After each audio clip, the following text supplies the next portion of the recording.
Okay, let's move on and let's discuss what the market construct is looking like, and who better than Gautam Shah joining in to throw light on exactly that. Gautam, hi, good morning. Decent recovery, Gautam, actually from those 52-week lows, but does it look like in the near term we may have bottomed out or bottomed out for good?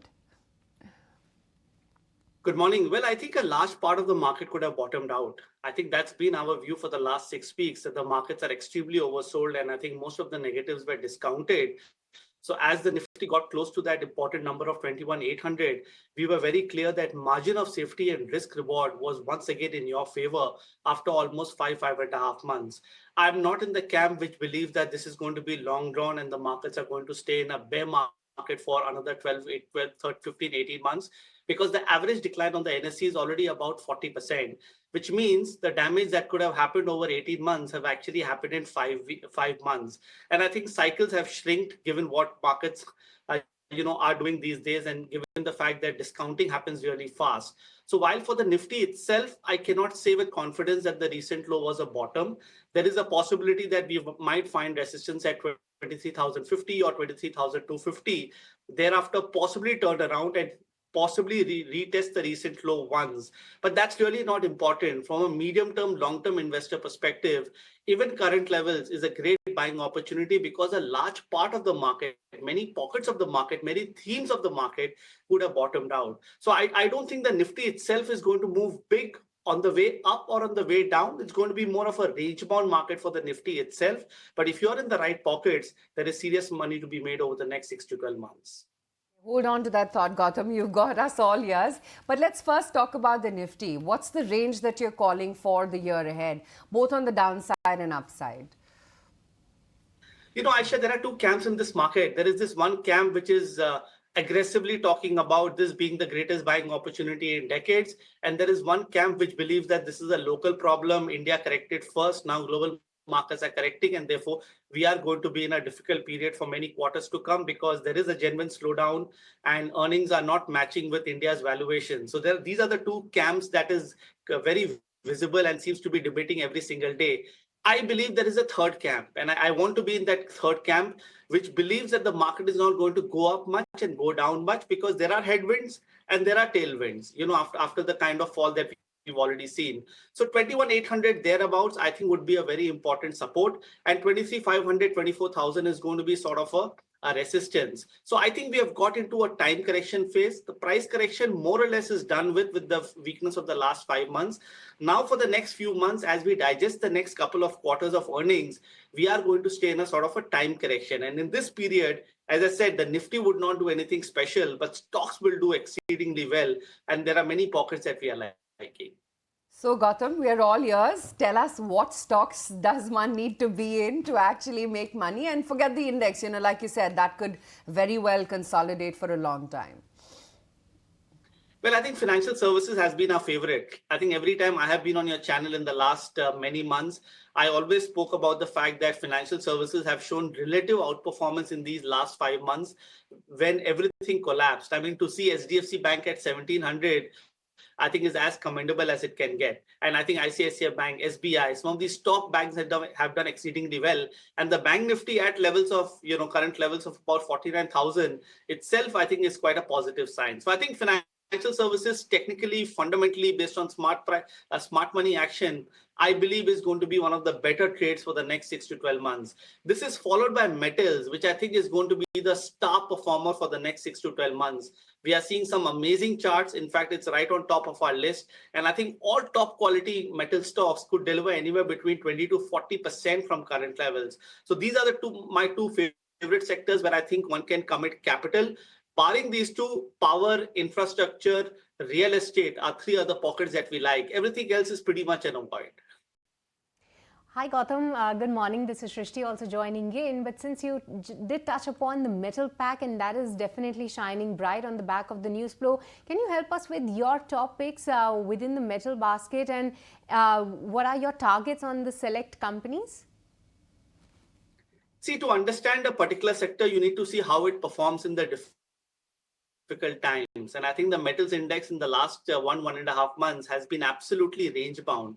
And now as the market is starting to move up slightly, you are seeing metal stocks doing exceedingly well. So I'm seeing this as a mega trend. And if the index can appreciate about 20% and go back to lifetime highs, I'm pretty sure some of the top stocks in the metal space, the JSW Steels, the Tata Steel, SAIL, Nalco, Hindalco, the entire pack has very similar charts. They could appreciate anywhere between 20 to 40%. And this in an environment where I don't even expect more than 10% upside for the Nifty. So I think there is great alpha to be made. And I think in the next move up, whenever it happens for the overall market, there will be new leaders emerging. So please don't latch on to the winners of the last 2 years. I think they will now be laggards. That's such an interesting point, Gautam, that you had made, that the composition of leadership and, underperformance may actually change. Highlight what sectors do you see those kind of obvious moves in? You did talk about, financials, the larger pool, banks as well as NBFCs both. And maybe IT could be that one stark under performance that one has seen play out. Other than that, where do you think would be leadership and where do you think would be underperformance? I think there's going to be leadership and value. I think India is always known to be a growth market.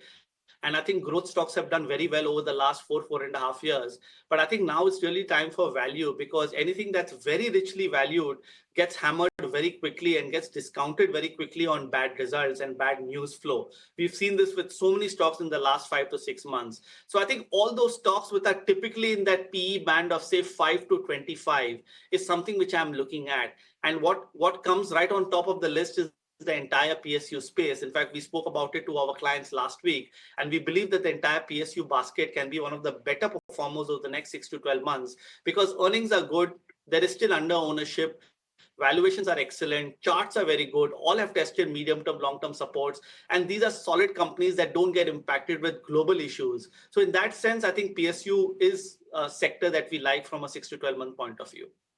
When you say PSUs, Gautam, given that it's a very large pool, let me talk about the fancied one from the previous time that the markets were at an all-time high. And that was defense and railways, right? The froth, the frenzy, the first signs of correction, all played out in that segment. How would you approach them now? Anything apart from defense and railway. I think railway was a very seasonal theme. It played out well. It became multi-bagger. All of the positives of the next 5 years was in the price, still is in the price. So I don't see it coming back soon. Defense selectively can do well. I mean, there are some marquee top 2 or 3 companies that can still stand out. But I would be more keen on looking at metal PSUs, power PSUs, infra PSUs. I think that's the space which I'm really liking from a longer term perspective.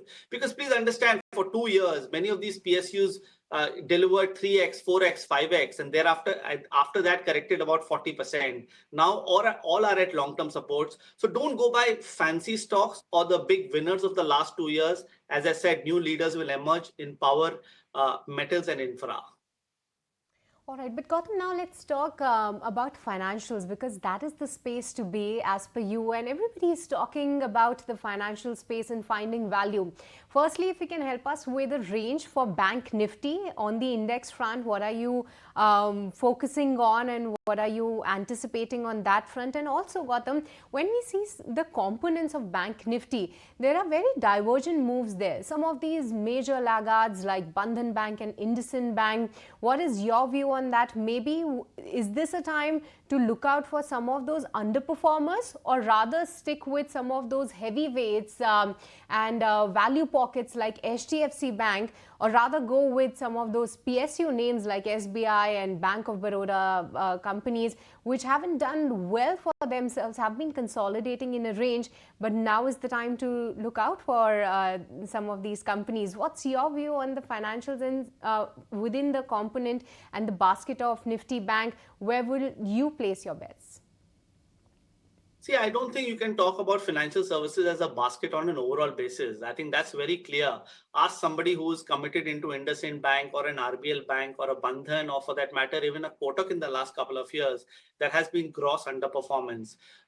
Whereas somebody who has been committed only into an SDFC, ICICI and SBI would not have felt the correction of the last 5 months. And that's my focus area. I want to stick to the big boys. I want to stick to quality. I want to stick to relative strength. And I'm still not tempted to buy any of the underperformers despite the fall of about 20 to 40%. I think I'm very comfortable with SDFC, ICICI, and SBI. And I think these three stocks can deliver upwards of 20% over the next 12 to 15 months. They've handled the market weakness really well. Any market stability from here, possibly April onwards, I think they will be the star performer. And SBI, I think at current levels of 700, 720 has been my long-time favorite. I do see that stock, inching towards a level of 1,000 if you have to take a 12 to 18 months view. That's quite interesting. Other than that, Gautam, what do you feel about a Bajaj Finance, a Chola, a Shriram? Because, much like the consensus playing out in banks, people are pretty bullish on NBFCs too.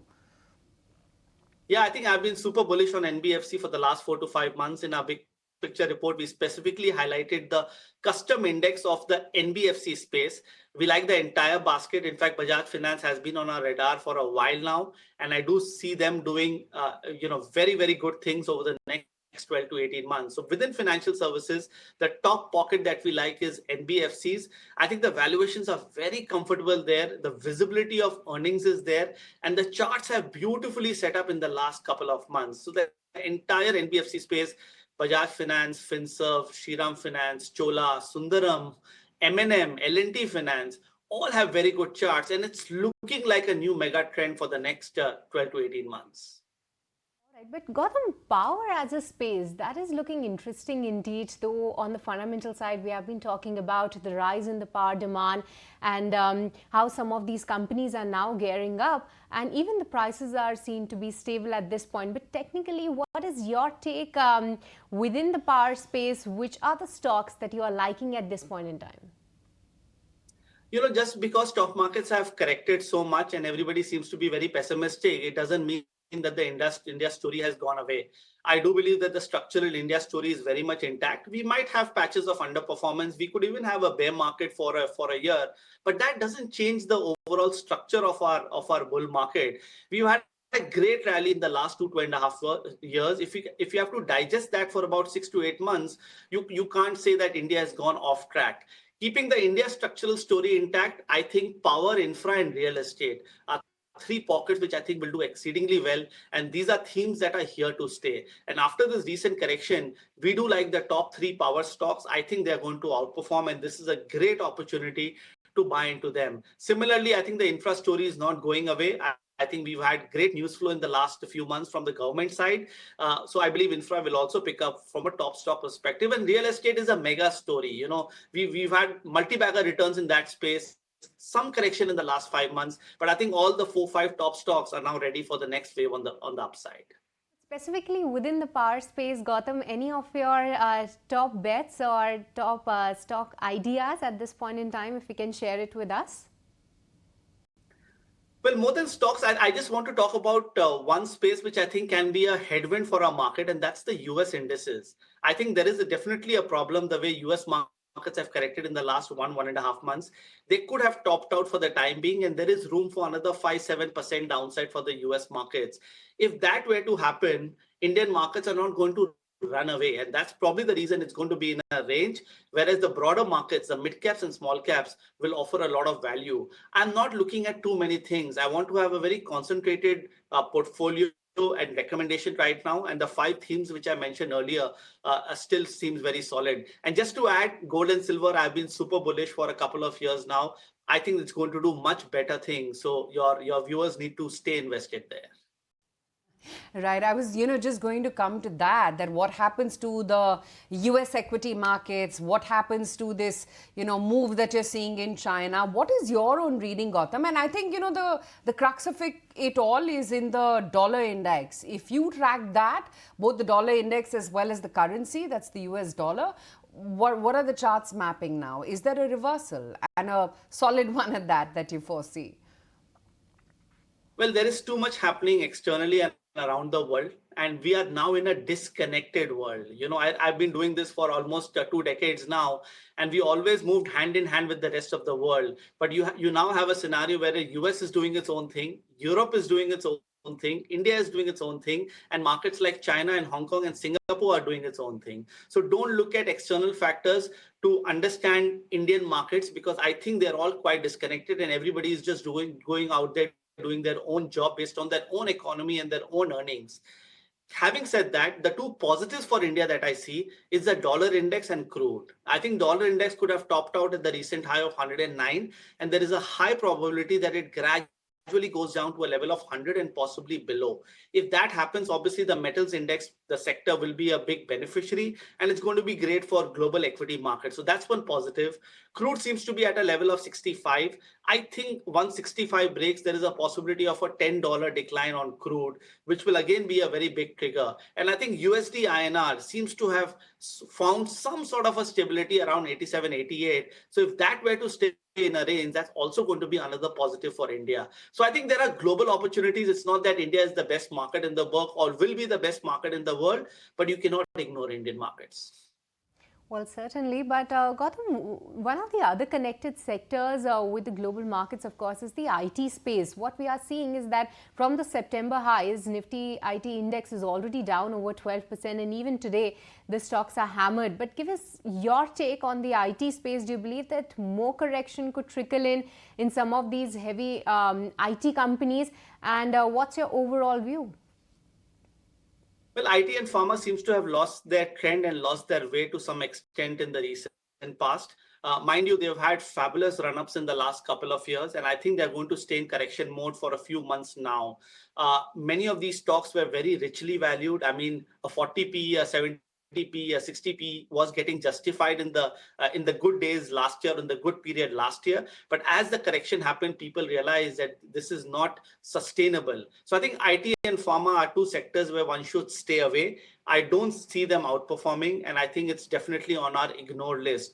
Do not indulge in bottom fishing as yet, because I think the price correction is not done with and the time correction is still awaited. So keeping that in mind, IT, pharma, capital goods remain an avoid even now. All right, IT, pharma and capital goods, stay away from these pockets. That's the take coming in from Gautam. But other than that, since you did touch upon some of these high beta and high PE counters, Gautam, 2024 has been a great year from some of these platform companies. I'm not sure whether you track these companies very closely, but just on the technical front, do you believe that now is the time to maybe start looking into some of these high beta names, case in point being Zomato, Paytm, even for a matter PB Fintech, or even say Dixon? What's your take on these companies? Any stock that looks very interesting to you at this point? See, there are landmines everywhere and you need to be very careful. We've seen so many of these platform companies correct so much in the last 5 months that sometimes you want to give up on the fundamentals when you see the price action. Yes, there is no doubt that some of these new age platform companies will do very well from a 3 to 5 year perspective. And I think Zomato and Cartrade have been on top of our list, and possibly a Nazara Tech, which I think is very, very interesting at today's prices. But aside of these three, I would be a little wary, because I think after the correction of the last 5 months, many value stocks offer much better risk reward and margin of safety. So why would I be adventurous in getting into some of these platform companies where the entire data or the earnings is on the Excel sheet and you might not see it, given all that's happening in the country right now and the slowdown and whether the pickup at all is going to happen in the next couple of quarters, we do not know. So key point is risk reward not in your favor, but don't ignore them. I think there are a few names, couple of names I gave you, which I think can stand out. Gautam, also what happens to, some of the more resilient names in this market fall? And I'm going to get specific here. You can choose to not talk about it or give us a sectoral overview. Some of the hotel stocks, for instance, aviation is one of those core portfolio themes. Look at within telecom, a name like Bharti. These are actually names which have not fallen at all in the market correction. All of them are top quality, Aisha. I think that's the reason they have not corrected. Ask somebody who bought a Lemon Tree or many of the other hotel stocks which have corrected about 40%, and ask somebody who's been invested in Indian hotels, and you would say that there is no impact at all. In fact, Indian hotels has been a favorite for almost 4 years now, and I believe it will do much, much bigger things if somebody has a 3 to 5 year view, even from current levels. So the key message from the market is quality and reasonable value valuations have survived in the last 5 months. And this is what is going to play out, because in an environment of a possible slowdown, you can't run away from it. You can't talk about liquidity and say India will keep doing well just because liquidity is in, which was the case in point last year. So I think anything that is top quality leader in the pack, whether it's an Indian Hotels, an MCX, an Indigo, a Bharti, an HDFC Bank, a DLF, all industry leaders, all done very well in these last 5 months. All right, but Gautam, before we let you go on that, just wanted to have your take on the small and mid-cap index per se, because though on the Nifty as well as Bank Nifty, you are indicating a bit of a range-bound session, or at least a one-year view is coming up on a bit of a range-bound at this point in time. But on the mid-cap and small-cap index, what are your thoughts? Well, I think mid-cap and small-cap will outperform over the next 6 to 12 months because the damage has been very large. As I said, what could have played out over 1.5 years has played out in 5 months. Many mid-caps and small-caps are now at long-term supports. I don't see significant damage from here. The breadth readings are as bad as they were, in March 2020. So that's the kind of oversold nature this market was at maybe a couple of weeks back. So if you are into quality mid-caps, which are reasonably valued and which have visibility of earnings and which are industry leaders or industry challengers, I think there is a lot of money to be made in the entire mid-cap, small-cap basket. Large caps will stay range-bound, indices will stay range-bound, but I think it's going to be a stock-specific market between now and the end of the year. Okay, on that positive note, Gautam, great having you on the show. Thanks as always for your time. Pleasure. Thank you. Okay. Well, that's a thought coming in from Gautam. He's talking about as to how this rebound is here to stay. Don't look at the index. That may go into a range-bound or consolidative phase. We may actually see some time-wise consolidation play out. But look at individual stocks and sectors. He's talked about banks. He's talked about metals, construction, and of course, sectoral leaders like he just flagged off hotels, aviation, telecom plays. They all will continue to hold out well. And yeah, metals is the other theme that he's extremely bullish on. Look at the market. If you like this video, then like, share and subscribe to ET Now.